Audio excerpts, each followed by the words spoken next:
Mukaddes Qurban bayramy nesilleri we medeniyetleri baglanşdyrýan iň gadymy bayramlaryň biri bolup, onuň özünni asarlardan asarlara, nesillerden nesillere geçirilip, kämil derejäge ýetilen ruhy tämirlik, ahlak arasalygy, halallyk, şükranylyk ýaly ruhy gymmatlyklarymy, milli ananç ygtykaatlarymyz, medeni desturlarymyz, parahaçylyk, dostluk, ynsanperwerlik, hoşnutlyk babatdaky garaýşlarymyz jemlenenler.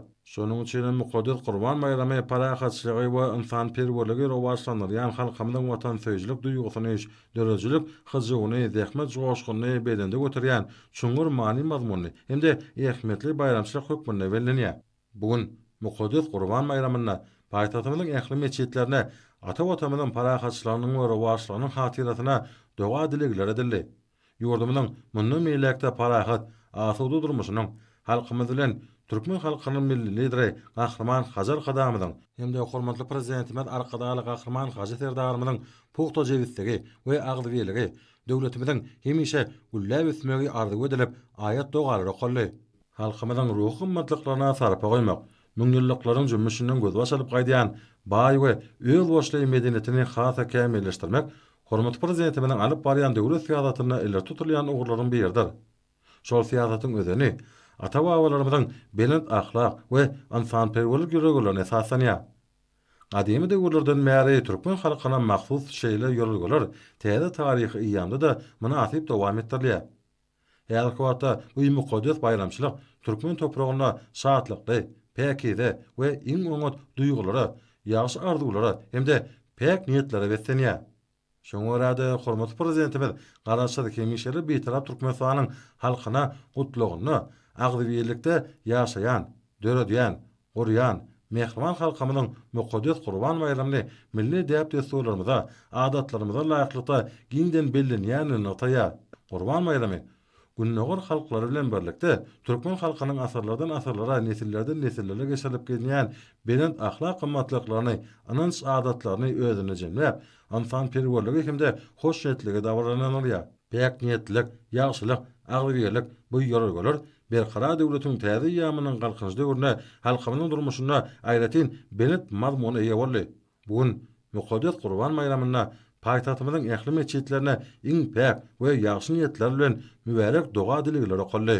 Mukaddes Qurban bayramy münasibetli ýurdumyzyň vilayatlarynyň baş meçitlerine hemde Ahal vilayatynyň Seyit Cemalettin, Balkan vilayatynyň Hazar, Daşary vilayatynyň Ruhowelent, Lewap vilayatynyň Jeyhun hemde Mar vilayatynyň Merv meçitlerine köpçülik bolup bayram namazlary okully.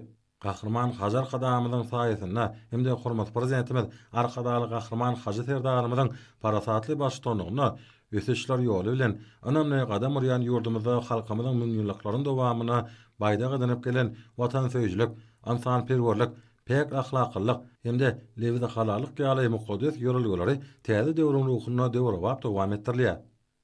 Raýatlarymyzyň aslam dünýäsiniň mukaddesliklerine ziyaret etmekleri, hacı farzlaryny berza etmekleri üçin ähli mümkinçilikler döredilýär.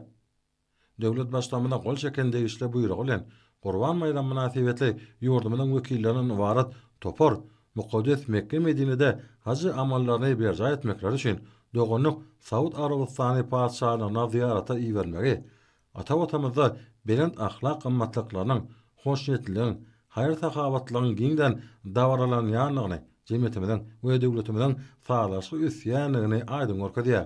Bular barada hormatly prezidentimiziň halkymyza iýeren gutlugyna bellek geçmegi we işlere döwlet derejesini ähmetli garalýanyna aýdym şaýatlygy diýär.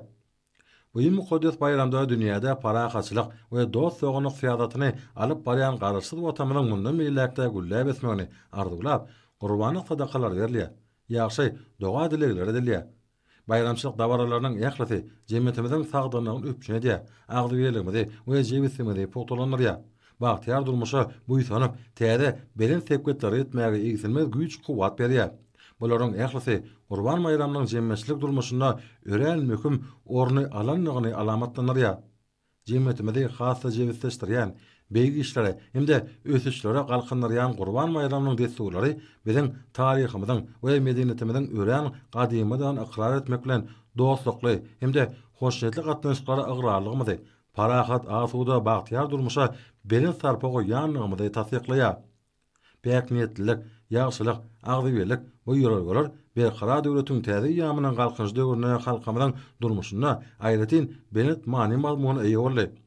Agdyber halkymyz watandaşlarymyzyň bagtyar durmuşynyň üpçün edilmegine, Türkmen döwletiniň döwletçiliginiň we üsüçiň ýoly bilen üstünlikli gadam urmana gönükdirlen ähli uly mesçöli özgertmeleriň amala aşylmagyny öňe süren Türkmen halkynyň milli lideri, Türkmenistanyň halk maslahatynyň başlygy Gahrman Hajar Kadamydy. Hemde şol özgertmeleri häzirki döwürde üstünlikde dowam edýän arkadaly Gahrman Hajar Serdarymyza aýratyn hoşallyk sözlerini aýdyp, janlarynyň hemişe sag, ömürleriniň uzak bolmagyny, alyp barýan giň gerimli işlerine mundan bilekde üstünlikleri ardy etdiler.